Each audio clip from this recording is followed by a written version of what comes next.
Hola, les damos la bienvenida a este episodio número 4 y vamos a hablar de un tema y de un término que escuchamos todo el tiempo y lo vemos en los extractos y lo vemos en las noticias y se habla en los bancos y es la tasa de interés. Escuchamos que si es nominal, que si es efectiva, anticipada, vencida, mensual, una cantidad de términos gigantes que escuchamos en el día a día y justamente de eso vamos a hablar. Vamos a hablar de qué es la tasa de interés, qué la compone, cuáles son las que encontramos en este mundo financiero y en la economía y qué implicaciones tiene y cómo las podemos utilizar a nuestro favor. Así que les damos a todos la bienvenida y vamos a empezar con este episodio.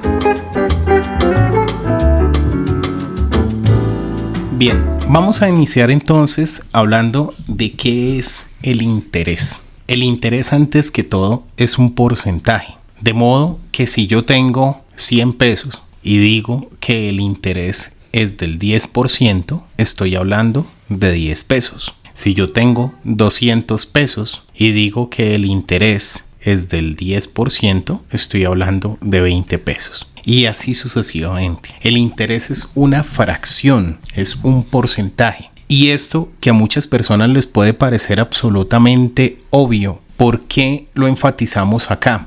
Por el objetivo de este podcast, de este proyecto, que es la democratización de los conceptos financieros. Y en un sistema educativo con tantas oportunidades de mejora como lo es el latinoamericano, nos podemos, por más difícil e inconcebible que parezca, encontrar con personas que tienen dificultades en el razonamiento de porcentajes o de fracciones. Y eso tiene un aliciente y es que las personas, entre más va pasando el tiempo, conforme se vuelven mayores, más pena les da reconocer ese tipo de cosas. Estos proyectos no tienen sentido si no desmenuzamos parte por parte los conceptos y nos detenemos en esas cosas que tal vez a la gran mayoría por fortuna le parecen obvias, pero hay una minoría para la que no es obvio ese concepto, esa idea. El interés está asociado a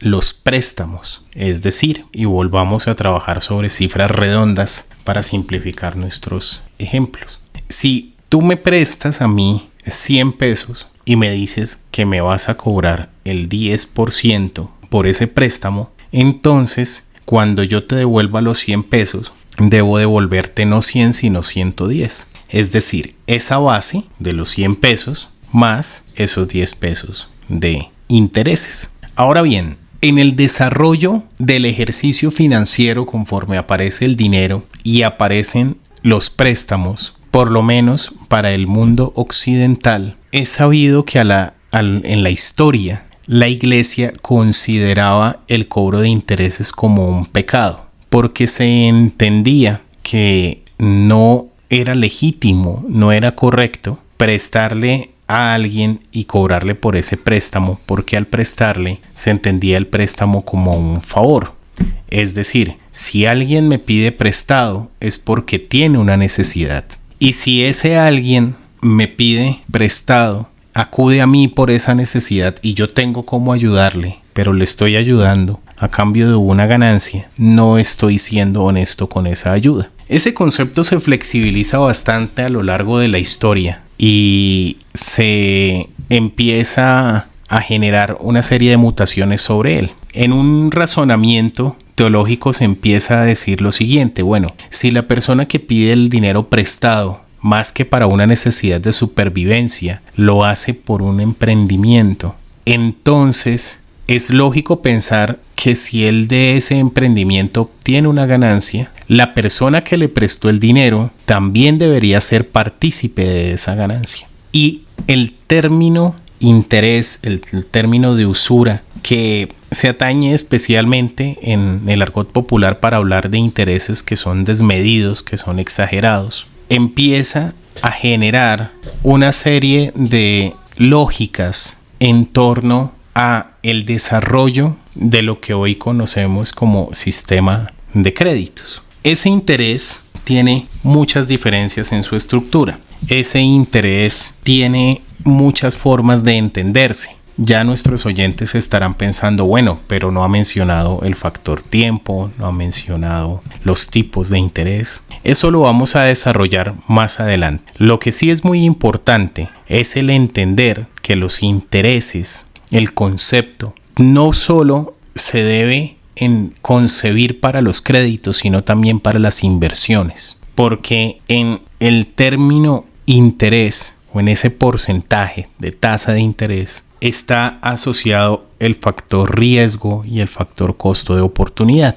¿A qué nos referimos con eso? Nos referimos a, por ejemplo, si yo le presto dinero a alguien, supongan que no son ustedes quienes piden el dinero prestado, sino quienes lo prestan. Uno revisa varias cosas. La primera, ¿qué tan probable es que no me paguen? Y entre más probable sea que no me paguen, yo voy a estar dispuesto a poner una tasa de interés mayor, porque quiero un retorno mayor, porque mayor es el riesgo que estoy asumiendo. Y adicional a eso está el costo de oportunidad. ¿En qué sentido? ¿Qué dejo yo de hacer con ese dinero que estoy prestando? De pronto yo podría tomar ese dinero y en lugar de prestarlo, podría invertirlo en otro tipo de cosa. De modo que los intereses tienen una lógica y tienen una estructura que nos hace pensar nuestro día a día como inversionistas, como solicitantes de un crédito, y son a la larga una tasa de interés, un tipo de interés es una construcción cultural. ¿Por qué? Porque ese número, ese interés que se va a dar o ese interés que se va a cobrar tiene que ver con mis expectativas y tiene que ver con mis expectativas frente al riesgo, qué tan arriesgado es, y frente al costo de oportunidad. ¿Qué estoy dejando yo de hacer con ese dinero que me podría tal vez dar una rentabilidad? De modo que la relación riesgo-rentabilidad siempre está presente en el concepto de tipo de interés o de tasa de interés, y es por ese motivo que es un concepto que permea las relaciones financieras mismas y va mucho más allá de el solo pensar en solicitar un crédito.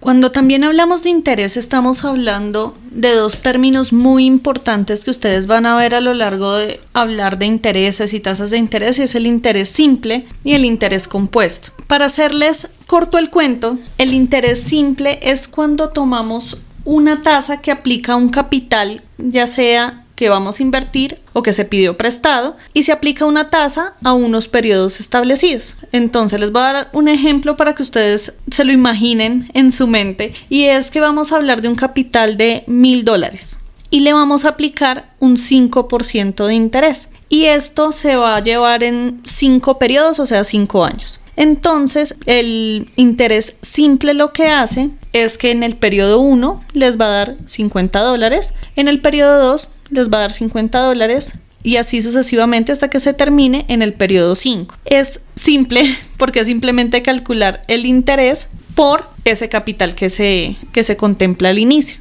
¿Qué pasa cuando hablamos de interés compuesto? Y ese es el que quiero que me pongan mucha atención, porque es el interés que normalmente funciona en las economías y en el sistema financiero. Es el interés con el que se calculan los créditos que pedimos a los bancos, es el interés con el que se calculan las inversiones, ya sean inversiones bursátiles o inversiones financieras. Porque este interés lo que tiene y cómo funciona es que funciona como una bola de nieve. Entonces, se toma un capital y es un capital que genera un interés en un periodo, y al siguiente periodo se va acumulando ese interés que se generó en el inicio, se va sumando y va creciendo como una bola de nieve. Entonces, tomando el mismo ejemplo de los $1,000, hagan de cuenta que estos $1,000 van a generar en esos mismos 5 años un interés del 5%. Entonces, en el primer año nos generó solo $50, pero para el segundo año ese 5% de interés se va a calcular con los $1,000 más los $50 que generó en el año 1.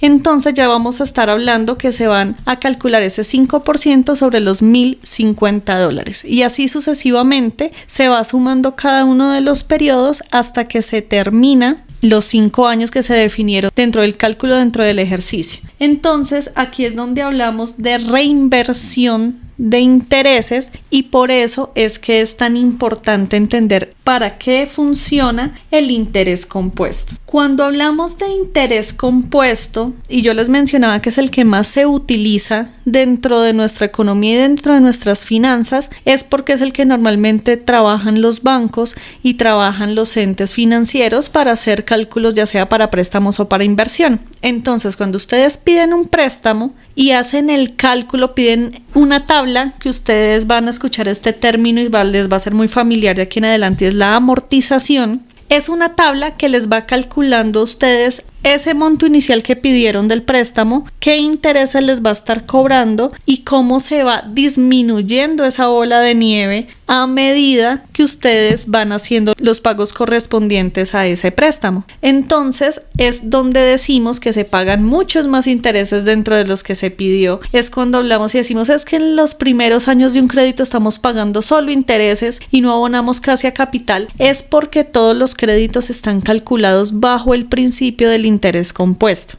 Ahora, cuando hablamos de inversiones, las inversiones también se calculan con interés compuesto. Entonces, cuando invertimos en un fondo de inversión, en un CDT, en acciones o en este tipo de instrumentos, pues la inversión inicial que hacemos va a generar unos intereses y el objetivo y la magia del interés compuesto, que ustedes seguramente lo habrán escuchado en muchos contenidos que se generan y que hablan de finanzas personales y también en muchos libros, y es donde podemos aprovechar la magia del interés compuesto para generar buenos rendimientos sobre nuestras inversiones. Porque si ustedes invierten $1,000, les genera un 5% por seguir con el ejemplo, y mañana o el siguiente periodo, el siguiente año, el siguiente mes, son 1,000 más $50 y eso va creciendo y va creciendo. En el largo plazo va a tener un crecimiento importante que les va a generar muy buenos rendimientos y les podría, dependiendo obviamente del interés que de ese instrumento, casi que doblar la inversión inicial que ustedes hicieron. Entonces, por eso es muy importante entender cómo funciona el interés compuesto y que ustedes se familiaricen en este tipo de cálculos, porque es lo que van a encontrar normalmente en la economía. Así es, Alison. Y aquí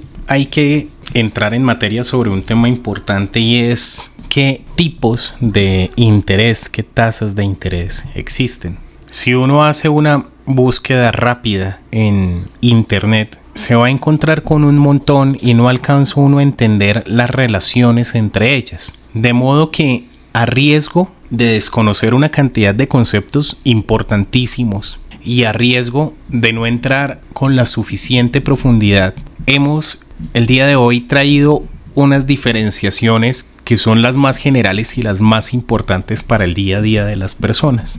Estas relaciones son muy simples de entender y las podemos ver por parejas. Entonces, comencemos por la relación entre tasas nominales versus tasas reales. Cuando estamos hablando de tasas nominales versus tasas reales, la diferencia entre estas dentro de esta parejita es que las nominales no tienen en cuenta la inflación, mientras que las reales sí tienen en cuenta el factor inflación. Y esto es muy importante por todo lo que tuvimos la oportunidad de ver en un capítulo anterior al respecto. Del mismo modo, podemos ver una relación entre la tasa nominal y la tasa efectiva. Para esa parejita, para ese caso, olvidándonos de la relación entre tasa nominal y tasa real, vamos a decir que la primera se calcula con lo que tú llamabas interés simple, mientras que la segunda, la tasa efectiva, se calcula para interés compuesto. Y existe una tercera pareja muy importante, que es la tasa anticipada y la tasa vencida. En la primera se generan los intereses al principio del periodo, aquí tenemos en cuenta el tiempo, mientras que en la segunda se generan al final.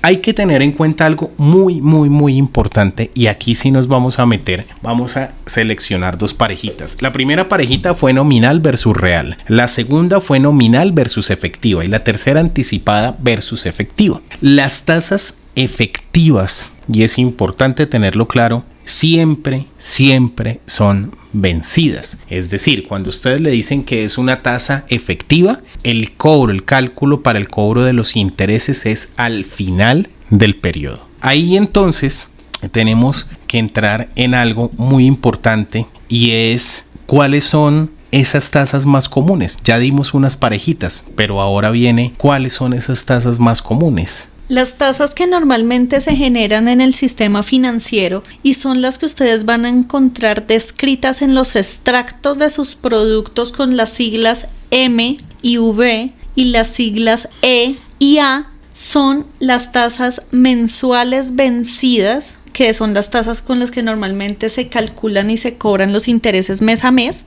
Estas son tasas usualmente que ustedes encuentran de un dígito y eso está discriminado en sus extractos, y hay otras tasas que son las efectivas anuales y esa también está descrita dentro de sus extractos y son normalmente de 2 dígitos. Entonces, para darles un ejemplo, hay tasas en Colombia, por ejemplo, para créditos hipotecarios que podemos encontrar que efectivo anual son del 12%, 11%, 10%, dependiendo que si hay beneficios asociados a que las personas compren más vivienda o compren menos vivienda. Cuando traducimos esas tasas a mes vencido, pues ya les van a dar tasas del 1 punto algo, 2 punto algo, 0 punto algo, que precisamente es esas conversiones entre tasas y son las que ustedes normalmente van a encontrar en sus productos. Funciona igual para las inversiones. Es muy raro encontrar trimestral, anticipada, no sé qué. Es muy raro encontrar ese tipo de tasas. Las que normalmente se trabajan y las más comunes son las que les mencionaba: mes vencido o mensual vencida y efectiva anual. Así es, Alison. Esas son las tasas más comunes y es muy importante tenerlas presentes y conocer su cálculo. Y aquí yo quiero irme a un punto supremamente importante y es el de la estimación de esas tasas. Entonces, hay muchos conceptos económicos que procuramos hacer lo más sencillos posibles y que se puedan por lo menos abordar desde la generalidad. Con el caso de las tasas de interés, mi recomendación es que tengan un Excel a la mano o que consulten una página web que haga las conversiones de tasas y que además hagan el ejercicio de cómo se calculan los créditos. ¿Por qué? Porque uno con ese ejercicio manual puede ir a las entidades financieras y, digámoslo en el sentido más escueto de la palabra, no dejarse meter los dedos en la boca. Porque, y pasa muchísimo, a nosotros nos pueden decir: no, yo te ofrezco esta tasa que es más baja que la del otro banco. Entonces, hay varias consideraciones ahí. La primera, que nos percatemos que estamos hablando de la misma tasa. Si estamos hablando de una tasa mes vencido, tengo que compararla contra otra mes vencido. Si la otra es efectivo anual, tengo que convertirla a mes vencido o tengo que cogerla de mes vencido y convertirla a efectivo anual para ver las equivalencias. Y claro, puede que en el crédito la tasa sea más baja, pero resulta que hay un seguro de vida que no me han dicho bien y resulta que es obligatorio. Y me dicen que sin ese seguro de vida yo no puedo tomar el crédito. O aparte del seguro de vida hay cualquier otro producto o hay cualquier otro detalle o triquiñuela dentro de lo que se contempla en el crédito que no me han dicho. Entonces tengo una tasa más baja, pero me tengo que comer una cantidad de sobrecostos de cosas que yo no quiero y no me interesan. ¿Cómo me doy cuenta de eso? En el desagregado de saber mes a mes qué voy a pagar y por qué concepto lo voy a pagar. Por eso es que para todos nosotros es supremamente importante saber hacer ese ejercicio de cálculo y de cómo se va descontando y se va pagando mi crédito. Hay una pregunta que surge mucho cuando hablamos de intereses y es: ¿qué debo hacer? ¿Si debo pagar mis deudas o debo invertir el dinero? Y es una pregunta muy interesante. De hecho, yo les hice un video en el canal de YouTube que, si no han ido, los invito a que lo sigan. Se llama Cuidando Mis Finanzas y allí hice un video precisamente hablando de esto. ¿Qué es mejor? ¿Qué debo hacer? ¿Si pagar mis deudas o invertir? Y aquí hay algo muy importante y es un término que David ya les había mencionado anteriormente y es el costo de oportunidad. Ustedes tienen que tener en cuenta cuánto les están cobrando en intereses sus deudas y cuánto les va a entregar en intereses y en rendimientos esa inversión en la que ustedes invertirían ese dinero, porque de allí depende la decisión que ustedes deben tomar. Cuando ustedes pagan sus deudas, obviamente están reduciendo las deudas que tienen, pero el costo de oportunidad es que ustedes no van a generar rendimientos en una inversión, pues porque no invirtieron, y viceversa. Así que el mejor consejo que les puedo dar acá, y como yo lo veo y lo he analizado, es que si tenemos una inversión que nos parece seria, real, llamativa y legal, y esa inversión nos está generando o nos va a generar más intereses o rendimientos que lo que nos generarían o lo que nos estaría cobrando las deudas, es una buena razón para invertir ese dinero. Ahora, si las deudas nos están cobrando intereses mucho más altos de los que nos estaría entregando en rendimientos a esa inversión, pues lo mejor es pagar deudas. Y esa es la dinámica en la que ustedes se deben mover. ¿Cuál es mejor solución respecto a la otra? ¿Cuál es mejor decisión respecto a la otra?